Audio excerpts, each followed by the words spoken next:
my thoughts and in my dreams, they're always in my mind. These songs of hobbits, dwarves and men, and elves, come close your eyes. You can see them too. Eventually they decide there's no good way they can do this to where A, they can trust Tempest to actually pay them, and B, it kind of goes against their code. They kind of agreed early on they wouldn't screw each other unless the money was really, really good, you know. So they're like, there's no way they could do this and turn him in without getting their money, because they were like, well, what if we, it was really cold the way they were planning this right in front of them, but they're like, what if we had a guy we could trust, like, turn him in, and then we split the money? And like, no, we couldn't trust anybody with that much money. So they're like, fuck it, damn, we can't do this. And Brandon's like, okay, dicks. And so like, hey, look, 10,000. And he's like, yeah, I know, but dude, you know. So it was a really great moment where they were like planning this guy's kidnapping like right in front of him. Yeah. So that was a great moment nonetheless, where they're like, okay. Besides that, he's probably, you know, and Brendan is actually doing a really good job trying to talk them out of it, because he's like, look, he's just trying to, the only reason he's offering this much money is to do exactly what's happening. Like, he's trying to turn you against me just to lure you guys out of hiding. Right? And they're like, yeah, you know what, you're right. Still, 10,000. Fuck. But you're right. So, like, they go, you know what? We need to... damn, we want that 10,000. That means he has 10,000, doesn't it? And Brandon's like, well, not necessarily, but yeah, he probably does. Would he really go that far to get just me? And they all kind of like think, and they go, yeah, probably. But you know what? He probably wouldn't pay us. And even if he paid us, we wouldn't make it out of the palace alive. You know what I mean? Like, he's that kind of guy where they know enough about him to know they couldn't trust him as far as kick him. You know, I keep using that metaphor, but you know, they can't trust this guy. Eventually they finally are like, there's no way we can trust this guy, but there's money to be made here. So, like, eventually what they start doing is they start kind of thinking about this. They're like, well, look, shit. We know we can't trust this guy, but the other people in the city don't necessarily know that, or they're not as smart as we are. So they're going to be, like, giving tips to where this guy is. And because it's a really good picture, they're going to start to, you know, it's going to be hard to maintain a cover like this. So they start to think about, I put him in a really bad situation because Brendan's character is essentially unplayable at this point because, you know, he's not really well known around the city, but he can't show his face. He can't go outside anymore because fucking everybody who even sees a guy who looks like him is going to get turned in for 100 gold pieces, right? So they're in this really bad situation where, like, he can't go outside, and even his own party is still kind of thinking about turning him in, but they know they can't do it because they're just going to die, right? Because they were kind of with him at the time. So this was a really great situation because there was so much they didn't know. And bottom line, what I knew is they couldn't trust him. Like, had they marched him right in the door, he'd have just killed him. He'd be like, oh my god, I can't believe you're that stupid. You know, you just walked in the door. Shit, that was easy, you know. He was really just hoping that, you know, the city would be so lured by the promise of that much money that, you know, they would eventually, like, mob mentality would kick in and turn him in. And pretty much it worked that way. But what they would do is they started thinking, like, well, in a way, we could still make money off of this. So they start scheming. And these guys were such good schemers, even I was impressed with their underhanded thinking. So they started thinking, like, okay, look, we can't make the 5,000 or 10,000 gold pieces. There's no way we can get that, because even if he has it in, like, a box, which he probably doesn't, but let's say, like, best case scenario, he has it in a box, we can't just go steal it. Because it's in the palace, he's going to have people watching it, and kind of he might be expecting us to go right after the money, if he's not expecting us to just walk right in with the guy. So they're like, well, but we do know where there is money being handed out. And that's the clerks who are paying for tips. Because if there's one thing we can count on in this city, it's greedy fucking bastards giving tips as to where we are. So they're like, okay, Brendan, look, you hide. You know, we're in a place nobody's going to find you. You hide, and you got to trust us now. We're going to go, we got an idea. And Brendan's like, I don't have much of a choice, do I? And they're like, no, you don't.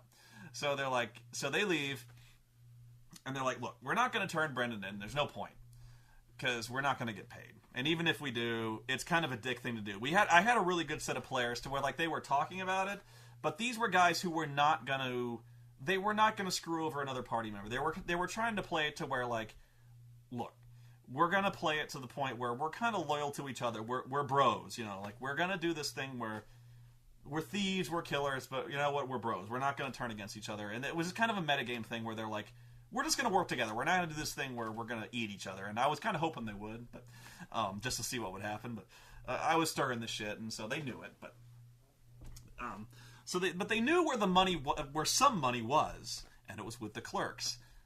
Thing is, though, so they started to do this thing where they scout out where the clerks were, and so the clerks are, of course, surrounded by guardsmen like crazy. They can't just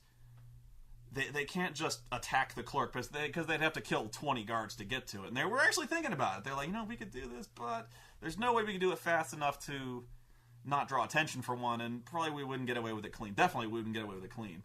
But you know who's not guarded are the guys who are giving away tips and walking away with 100 gold pieces. And so they weren't just giving away 100 gold pieces to anybody. But it was kind of like any reliable tips that kind of panned out. So anything that sounded good. And so basically what was going on was the clerk would have this magic device. He was accompanied by a court mage who had a spell that could detect falsehood. So it would glow if the guy was telling a lie. And so if the guy was lying, they wouldn't pay him. They just beat the shit. The guards would beat the shit out of him and send him packing. But there was some guys who were telling the truth. Like, yeah, I saw this guy. He's at the Vulgar Unicorn all the time. His name's so-and-so, and I think he hangs out here. And so if the guy was telling the truth, the clerk would be like, he'd write it down, and he'd be like, thank you very much. And he'd hand him 100 gold pieces. They were scouting this out. They were in disguise. They were doing this thing. We're like, and he also hangs out with these guys. And I know where these guys hang out. So, like, there was, like, one guy out of 20, who would be in line, giving tips and getting money. And so they finally realized that, like, the clerk's guarded, but these dickweeds aren't. So they start mugging the guys who have 100 gold pieces in the alley and taking their money. And I'm like, that's pretty good. That's actually very brilliant because you also got to figure that the other thieves in the city are kind of thinking along the same lines. The player characters just kind of got to it first. So, like, they kind of started this thing where, like, anyone who was giving away tips was getting just violently mugged. So the party eventually ended up making, like, 1,000, 1,500 gold pieces by mugging the informants. And eventually, all the other thieves in Sanctuary figured this out, too.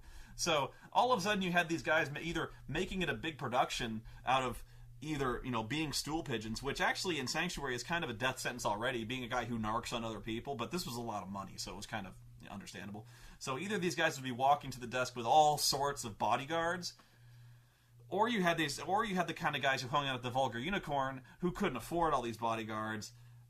And so you kind of had this really weird situation where even people who knew stuff, who wanted to tell, couldn't go tell because they were going to get mugged on the way back home for their money. So all of a sudden, they didn't know it was the player characters mugging them because they were wearing masks and shit like that. And so, like, but all of a sudden, you had the idiots essentially giving away tips and getting mugged. So nobody was giving tips anymore because anyone who got paid, anyone who didn't actually have information was getting beat up, and anyone who did have information was getting beat up and mugged. So eventually, the tips just dried up. And it didn't take long. It took like a day, for the tips to completely dry up. And I'm like, you know what? That's kind of brilliant. To where they not only managed to make some money, but they also, again, managed to kind of embarrass Tempest. To where, like, they got his money now and made him kind of look like a fool. So, the way it worked was, Tempest was eventually kind of turning up the heat on these guys. And it was such a great situation where, like, he was kind of this... I don't want to say recurring villain because he was just always kind of the specter who was like just a step behind them, where he would institute a plan and it would look like they're really, really fucking screwed, but they would put their heads together and think about it and find a way to make money out of it, right? So, like, the way this story keeps going is that eventually Tempest got so frustrated with them that they essentially got to keep the money from Tempest, and they got to keep the swag from the temple. All of a sudden, these guys are rolling in fucking loot, like so much money. Now, the downside was they had money that was marked with the royal seal of the Rankin Empire, and so if they started throwing money around, that would be a pretty obvious clue as to where these guys were. So they kind of had this. It's kind of the curse of the thief, where you have all this loot, but it's so distinctive that they can't spend it. So that was the thing. Like Tempest started doing, where he would actually have marked money, to where not only was it Rankin money, he would actually mark the money, and so anyone spending this marked money was immediately under suspicion. So they kind of did this thing where they all of a sudden started they're like, well, what do we do? Well, one of us could pay a blacksmith and kind of melt the coins down, or like do something. So they start doing stuff where they're fucking reminting coinage, or they're paying foreign privateers. They're paying merchants that are leaving the city anyway for goods and services. They're buying property, and they're buying it under false names and shit like that. Really, really complex shit. They're all of a sudden buying parts of the city and kind of running their own rackets, to where they're kind of becoming real full-fledged crime lords in this city, to where people are kind of legit afraid of them too.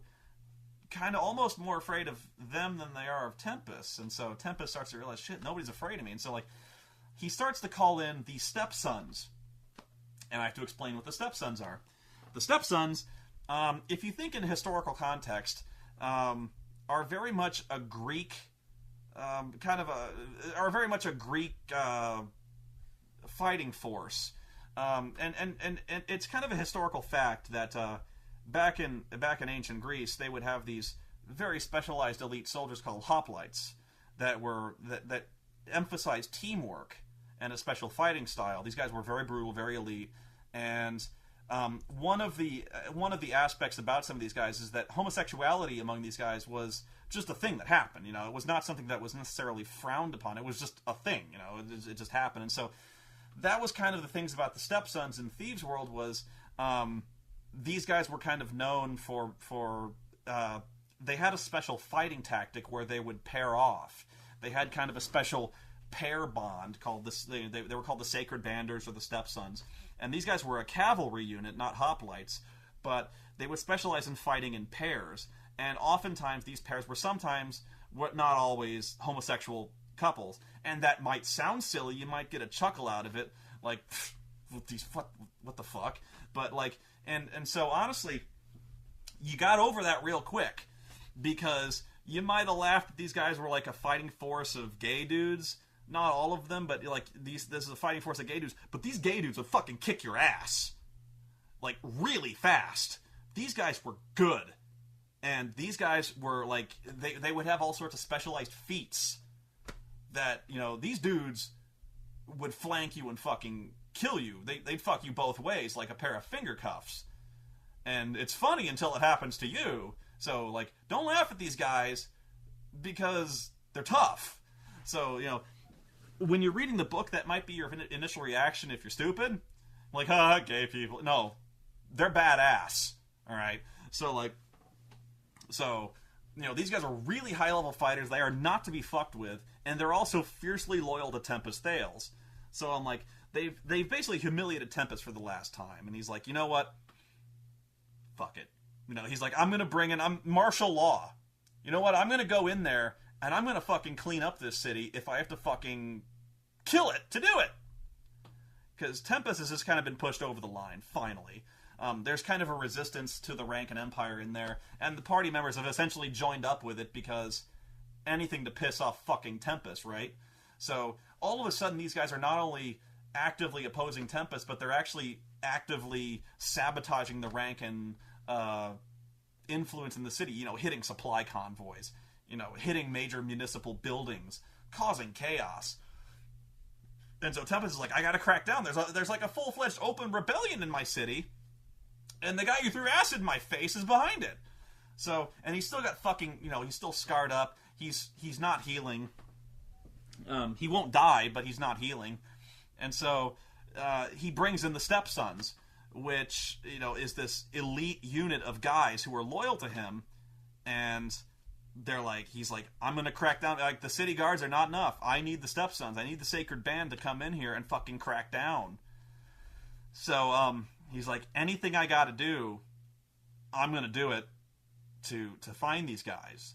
So he brings in this foreign, and all of a sudden a fucking military unit is occupying the city. It's like fucking frontier law all of a sudden. It was already pretty much frontier law in the city, but like now the Stepsons are not fucking around. They catch you, you're dead. So I'm just painting the city all of a sudden as like, you guys are doing pretty well for yourselves. You're fucking pissing off Tempest, and I know you guys are having fun, but now all of a sudden it's pretty clear playtime's over, because now they've pretty much brought in the regular army, and and they're like these Sacred Band guys. Who are these guys? And so I'm like, you'll find out soon enough. You cross them, and they're like, haha, gay people, and I'm like, keep laughing.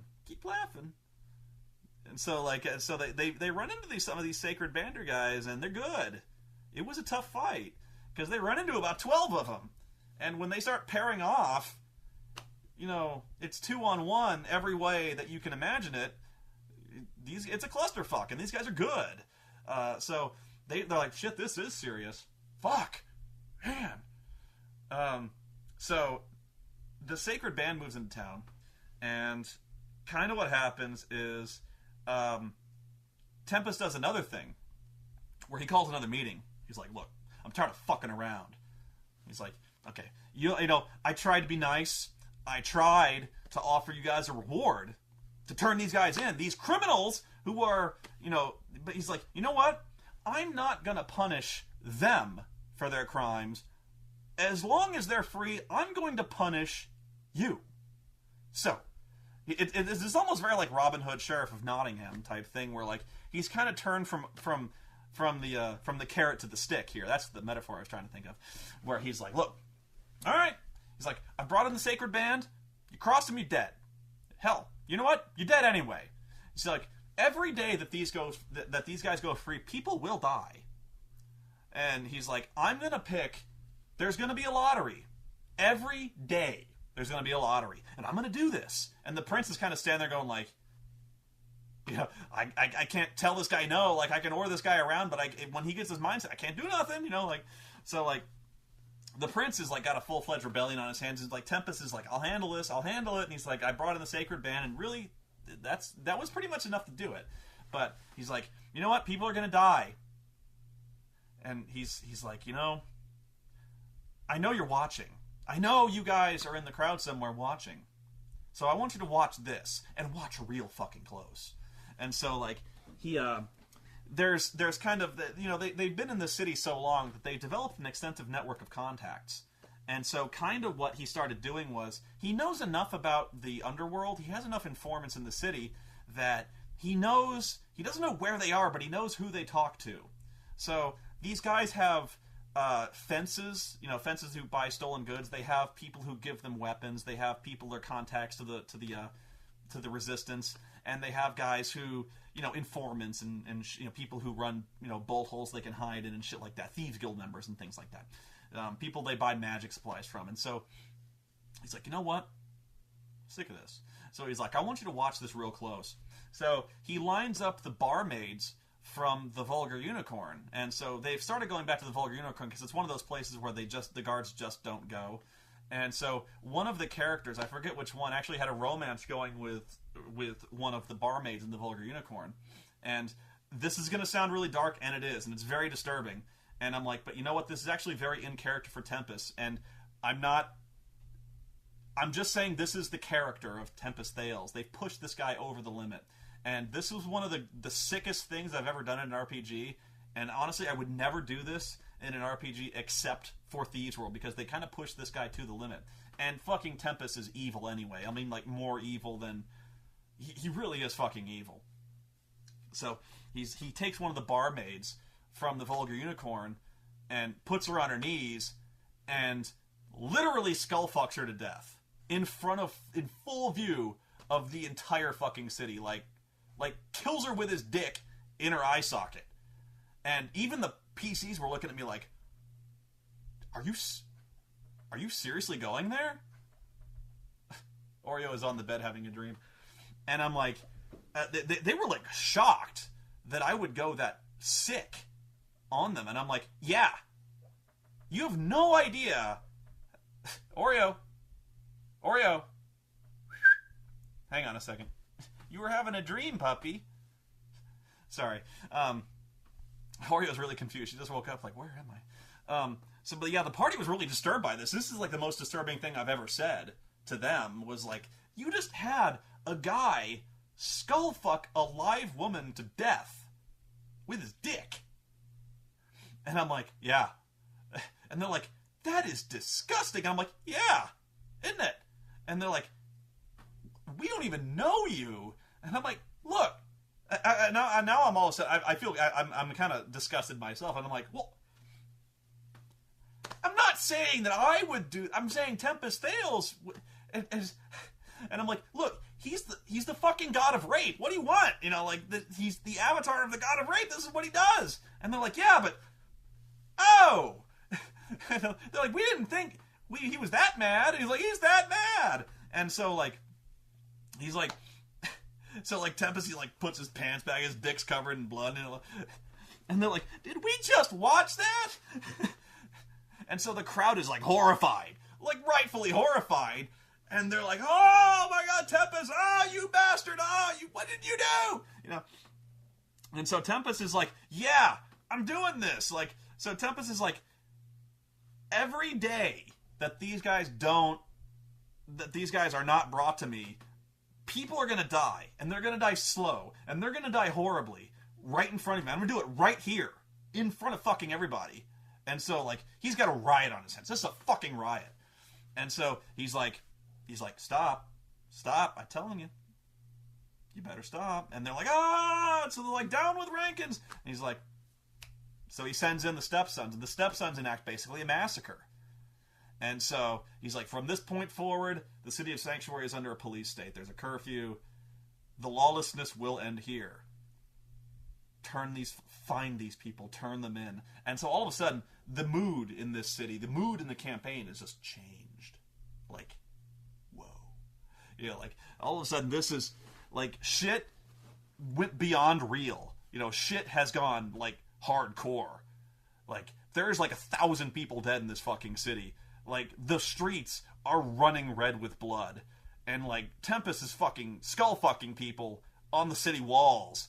And the prince is, like, looking down at this going, like, what the fuck? You know? So, like, these guys, the city's up in an uproar. And so, like, now the city's like, we gotta...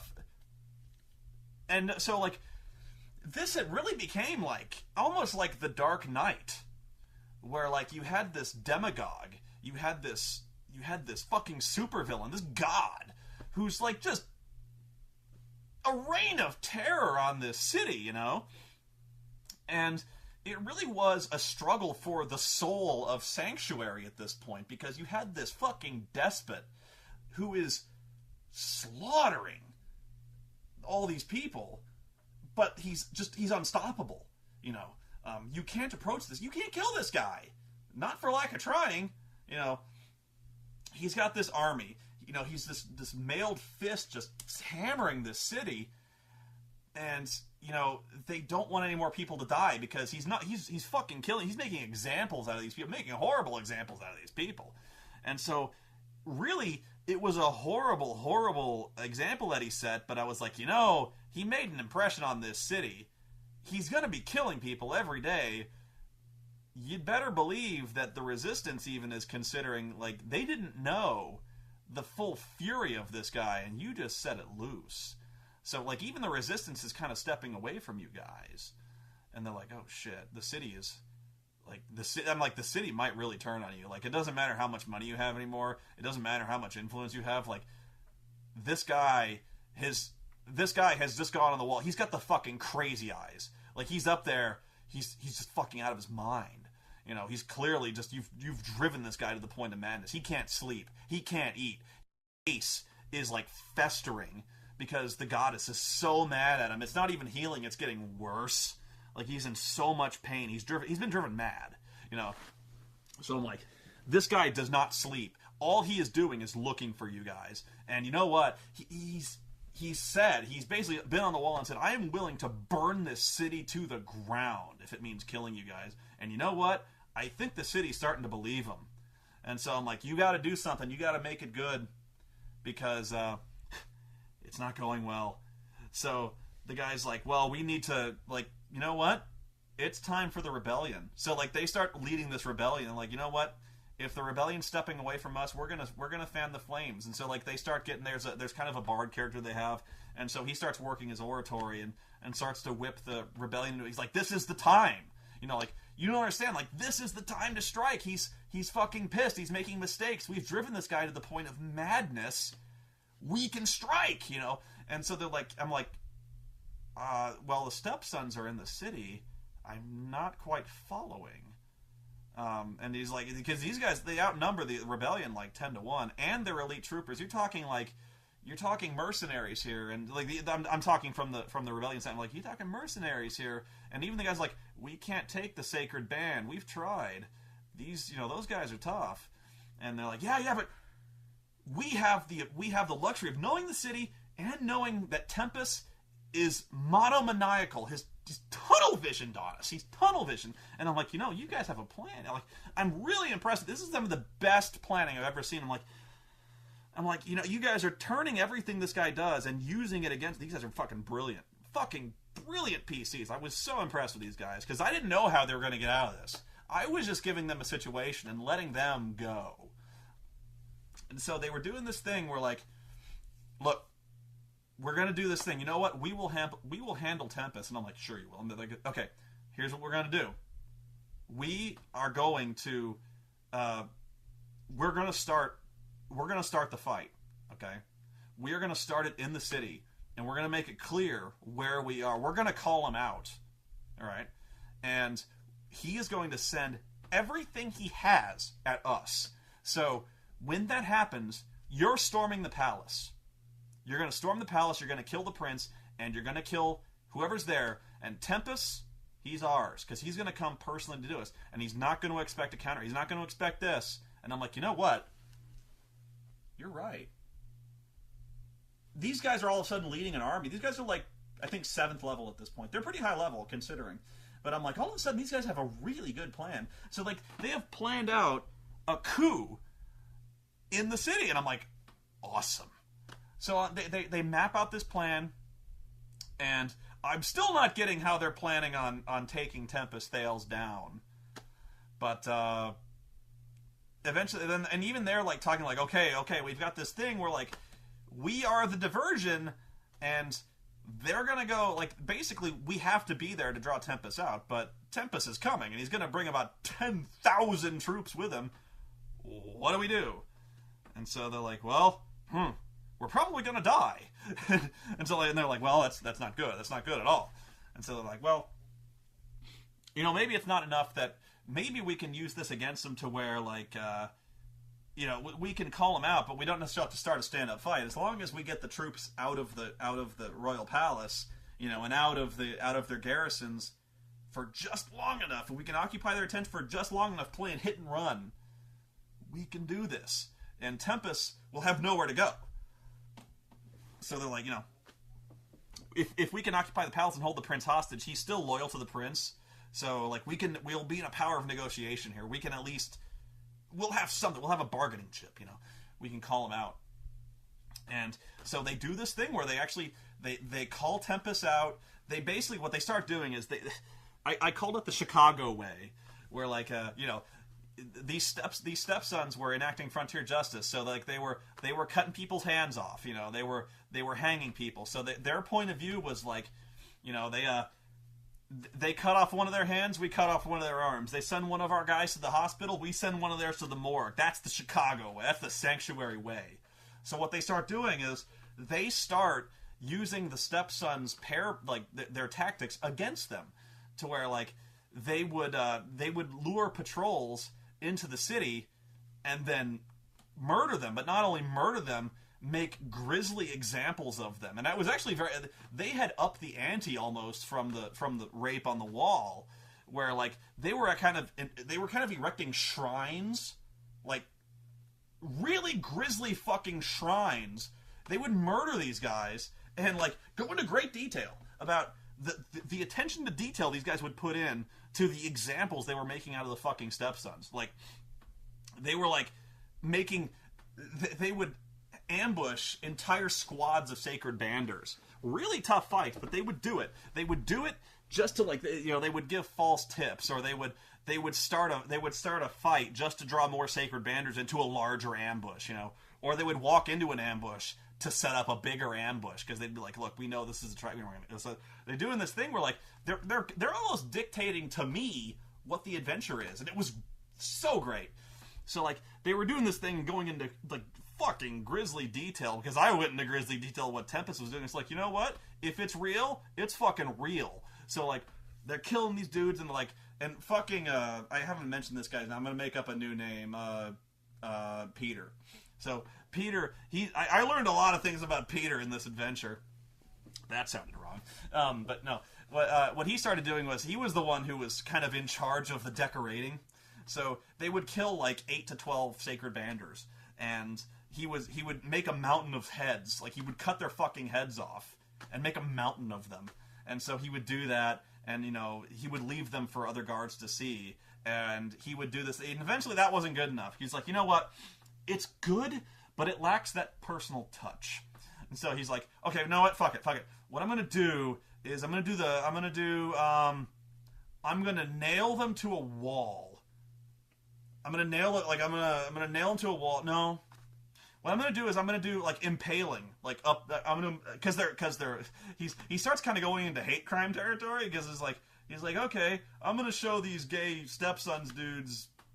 I'm gonna show them. So like I'm gonna impale them up the ass with a pike, and then I'm gonna shove their balls in their mouth.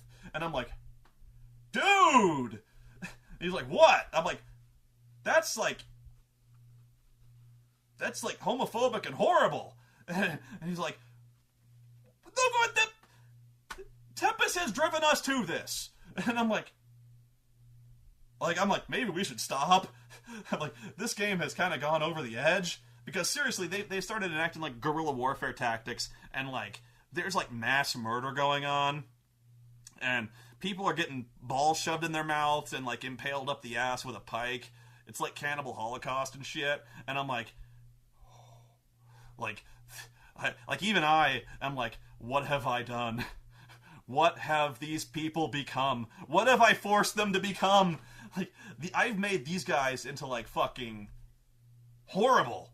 Like I crossed the line, and when I crossed that line, all bets were off. Like all of a sudden, there's pikes shoved up asses, there's piles of heads, there's balls shoved in eye sockets, and I'm like, oh god, you know, just the most horrible fucking brutal massacres you can think of that are being happened to send messages. You know, like, we're gonna show Tempest, we're gonna show them we are not to be fucked with. So like, there was like this escalation going on where like, oh, he wants to fuck people on city walls, we're gonna fuck him with a pike, you know, like, oh, Jesus.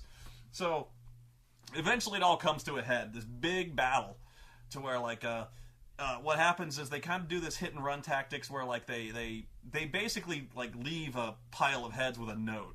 And this note is signed by all of them, saying like, meet us in the I forget where there's like a town square, you know, like there's like a little town square in the middle of town, and he leaves like a note there, and it's like, meet us there, we'll end this. And so Tempest, it's obviously a trap, right? But Tempest is like, I don't care, like I've got 10,000 fucking guys, and he's like, you know what, this is, so he brings fucking everybody. And so this is where Brendan and his magic really came into play, because he was doing this thing where he was going on rooftops. Like, he had set this elaborate ambush up where he'd have like ritual circles set up on all these rooftops.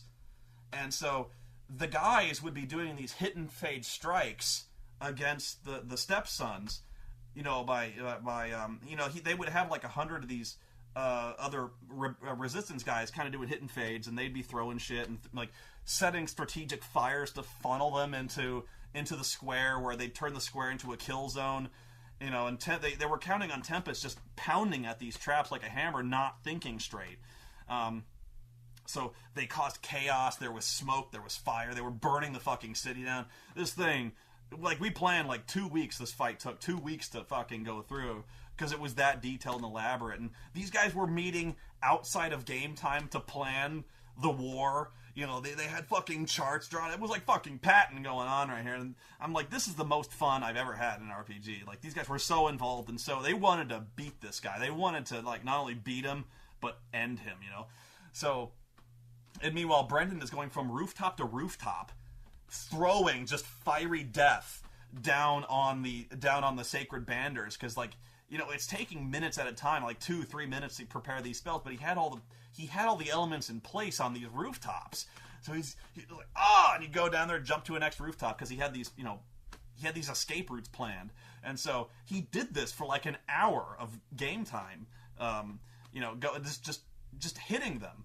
And it was really well thought out. And so sure enough, I'm rolling in the meantime for the attack on the palace. And sure enough, they capture the prince. And so they get over there. I think one of them died. I can't remember the fight. It was really tough. I think Tempest managed to catch one of them and killed him. But they won. They essentially won the war. And so they occupied the palace. And in the dungeons, they freed everyone from the dungeons, all these political prisoners and all their friends from the dungeons. And they had the prince hostage. And so Tempest is like just fucking humiliated. He's like, oh fuck, So they're holding the prince hostage, and so they go, all right. And so I eventually kind of threw them a bone because I mentioned, and I can't remember the name of the character, but there's a character who's very similar to Tempest. I think she's like his daughter or sister or something like that. I can't remember her name, but the point is, she had these She's also very potent and magical, and what happened was they had an adventure with her at one point that ended with Tempest capturing her and throwing her in the dungeon. And so they started thinking, like, this chick's kind of on a level with Tempest. So they take her out of there, and she's like, so how do you want to do this? I wish I could remember her name. But anyone who's read the books knows. And so this character's slightly different from the way she was in the books, but she's kind of on Tempest's level, so to speak. So they're like, we got the prince. What do we do with him? Because there's literally an army outside our door, and the only thing keeping them from kicking the door is the prince, and he might reach the point where he may not care. So they talk to the woman, and I can't remember her name, but they're like, how do we kill Tempest? And she's like, you can't. And they're like, that's not good enough. We need to kill Tempest. And they're like, well, she's like, well, there is a way. You can't kill him, but you can get rid of him for a time. You can exile him from this dimension if you can destroy his corporeal form.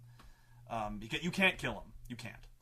Like, you can kill his vessel, but he will return. And they're like, okay, how long until he returns? And she's like, there's no way to tell, but it's happened before, and it was 100 years. And they're like, good, fine, good, we'll be dead by then. And she's like, okay.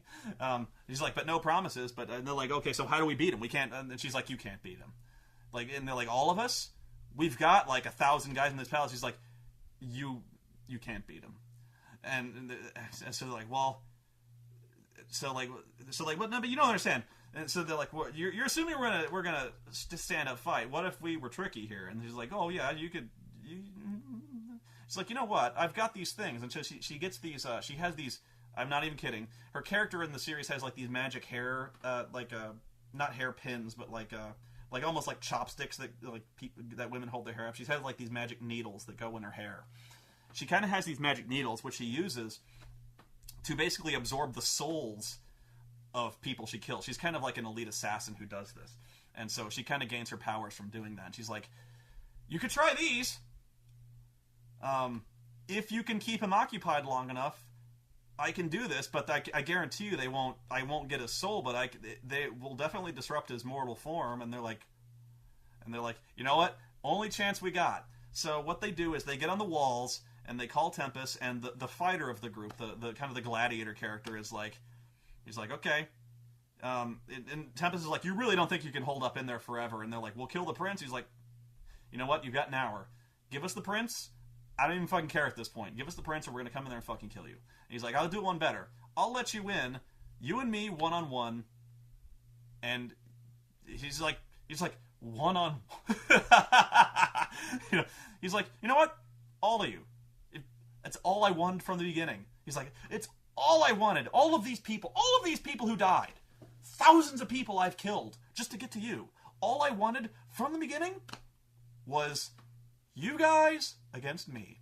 And so, and he's like, but you were too much of cowards to do this. It's all I wanted. And so the guy's talking up, the fighter's talking up a big game. He's like, he's like, yeah, but now we've got your number now. You have no idea the stuff, we're capable of. He's like, so they basically, like, Tempest knows there's a trap coming, of course. He knew the last one was a trap, but he got suckered once, when they took over the palace. He definitely knows something is up now. But they browbeat him, they taunt him, and essentially he's like, okay, you don't have to come in, we'll come out. And so he's like, are you serious? And he's like, yeah, call your guys off, we'll call our guys off, we'll do this, 5-on-1, we'll do this.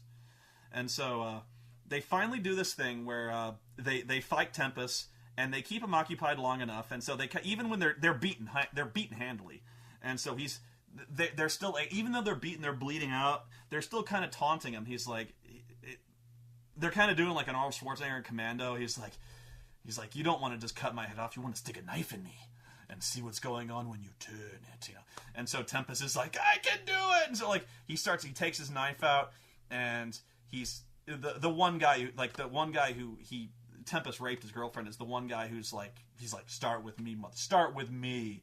And so Tempest like takes his knife and jams it in his gut, and he starts turning it, and I'm like, you're gonna die. And he's like, yeah, fuck it, I don't care.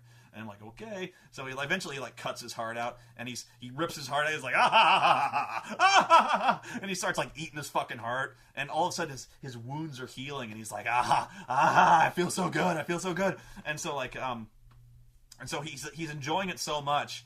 The other guy he's like, do me next, you bitch. And so like he comes up to the next guy, he's like, oh! And so he's so occupied, he's in such glee that his pain is leaving, that eventually the woman they were talking to strikes. She plunges her fucking needles into his spine and disrupts his form, but it doesn't work. It drops him. It knocks him out, but it takes a lot more than that to drop Tempest Thales.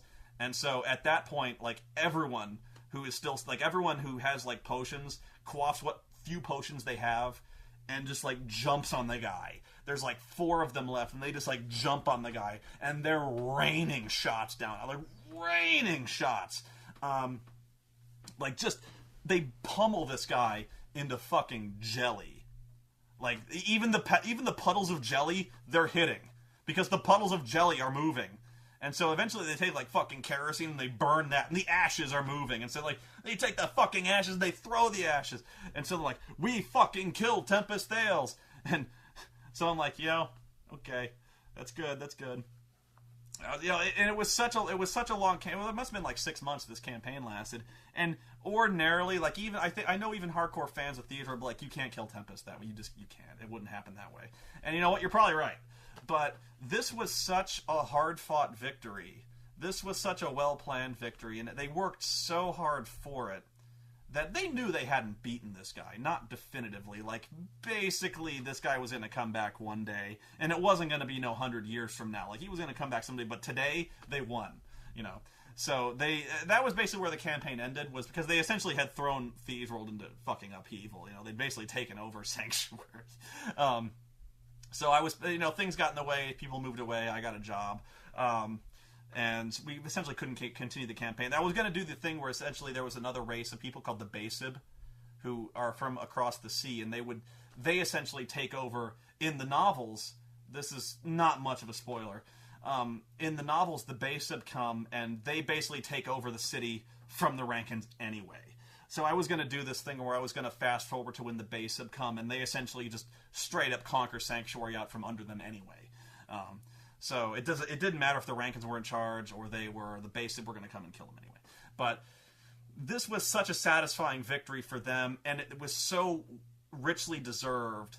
It came at such great cost, that they deserved it. I let them have it, and honestly, I didn't let them have anything. They planned it, they deserved it, they did it. It was a plan that probably wasn't going to work. It cost them dearly to make it work, and it worked. So this was a very long, I'm not sure all that compelling story, but it was one of the best games I ever played. One of the best examples of player teamwork, and one of the worst examples of player teamwork when they were considering turning Brendan in. But I don't think he was ever in any real danger of that happening, because they never trusted Tempest. But it was one of those things where the money was so good, in character, they had to still kind of think about it. But it was such a great example of them taking a really bad situation and using their heads and role-playing, some of the best role-playing I've ever seen, to where they weren't playing noble characters, but they were playing smart characters. They were playing self-interested characters, but also had a mind for the bigger picture.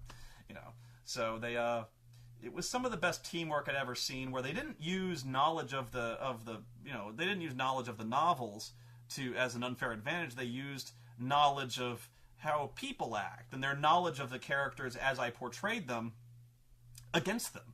So, and they used their own weaknesses as strengths, Brendan with his spell casting, or the notion that the psychology of the city, the greed of certain people, and how predictable certain people can be when it comes to rage or greed or love. That they used that knowledge to such profound effect. It was a great campaign. It was a disturbing campaign. It ran the gamut from the highest points to the lowest points. There was violence, revenge, sports, true love, marriage. It was so, yeah. And honestly, 3rd edition was not the best system for that game, but the setting was so rich, and it was one of those great examples of a great role-playing group that everyone was pretty much on top of their game. I mean, there was a few people who were kind of flaky on that one. Matthew with he's not that kind of thief character. He was the character who died in the initial wave, in the initial fight, because we could never establish what he did well, and apparently fighting was not what he did well. Fighting 4 and 1. Anyway, running away from Tempest was not one of the things. He was not that kind of thief. The priest basically dropped out after a few weeks. He didn't. His character did not fit in all that well, and things got in the way. But it was such a great campaign and such a great setting. Kind of a hard setting to get into, but they took it. They owned it. It was one of those examples where the setting defined who they were and how they would act, and it really fit in. I think in a different setting I think I really kind of figured out their mentality as a group of players, to where they weren't necessarily the traditional lawful good hero type guys, but they were the kind of guys who they could read a situation, you know what I mean, and know how to turn it to their advantage. And so they were the kind of guys who were impulsive, sure, and to a degree they would kind of rebel against being obviously railroaded into a campaign hook, to the point where if they saw the plot railroad coming, they would jump the other way. But to a degree, they would also make it interesting when they did it. They wouldn't do it just to do it. They would do it because their characters would act a certain way, and because it would be more interesting that way. Now, the acid in the face was just purely impulsive, and they definitely should not have done that. In fact, Brendan, to this day, was like, I really should have fucking done that. I'm like, no, you shouldn't have. You really need to. You really should have rolled initiative or something like that. But he cut me off, and he said it so quickly. I was like, you know what? Okay, you did it, because nobody was expecting that. But yeah, it was one of those examples where there was a lot of unpredictability. It was the entire campaign was predicated on unpredictability, but it was that good kind of unpredictability where I was no longer dictating the adventure. They were coming up with ideas, and I was telling them the results of those plans. It was to the point where I didn't have to come up with adventures. I didn't have to come up with a reason to get them involved. You know, they instigated a situation, and the involvement was just kind of, I won't say logical development, but, you know, the situation progressed from one step to another the way these characters would act. I didn't have to come up with a reason to involve them. You know, things would happen, and they reacted to it. And so, in a way, that's kind of a great way to run a campaign. You know your campaign is cruising when you no longer have to give them a payoff. Like, you no longer have to have Tempest Thales come to them and say, like, I've got this job, 100 gold pieces each for you to go do this, because that's the hook. You know, it's an obvious hook. It's you're kind of you're jumping through the DM's hoops, and it's pretty obvious that if you go off the beaten path, the DM has nothing planned. You know, so you can understand why players rebel against that, to the point where they want to do their own thing. And this was a case where, with the setting the way it was, with the city the way it was, and characters who were not going anywhere, with a guy like Tempest and the Prince and the city guardsman whose behavior was well known. They had other characters there as well. But with their characters whose behavior was so well known and predictable to a degree, it was just a cause and effect type of thing, where, you know, you knew how a guy was going to react when something happened, and, you know, the party would react to certain things. I'm going on about this, but it was such a brilliant game. One of the best examples of a game that was just so organic that it just grew naturally and flowed. You know, that's why I never used the published campaign settings. You know, I used the maps, I used the published campaign notes for, like, locations and shit like that, you know, NPC stats. And Tempest, you know, by and large, was so high. The guy is the highest level character in the entire fucking campaign. The guy, you know, there was no taking this guy. And I told them from the beginning, like, look, you know, this guy is essentially Achilles. You know, this guy is Kratos. That you will not. I was like, as far as you guys know, you can try to take this guy, but you're not going to. You know, he's just that well known. The guy is a figure of legend. You know, they've spoken of this guy for hundreds of years. So there's no beating this guy. And they're like, okay, we know that, but that's not to say we won't try. And I'm like, fair enough. Okay, fair enough. So, that was the story of Thieves World. The very long and drawn-out story of Thieves World. I have no idea how long this was. Probably around, what time is it? I'm almost willing to hazard that was about 90 minutes. We'll see. I'll probably break this up with some commercials. I don't know, but we'll figure it out. But there's about 3 aspects of that one. The acid to the face, the skull fucking, and the Chicago way. So I might split them up into 3 parts. We'll see. But I've got a lot more to come. I just really hope you enjoyed that story. I'm going to get a drink, but thanks for watching.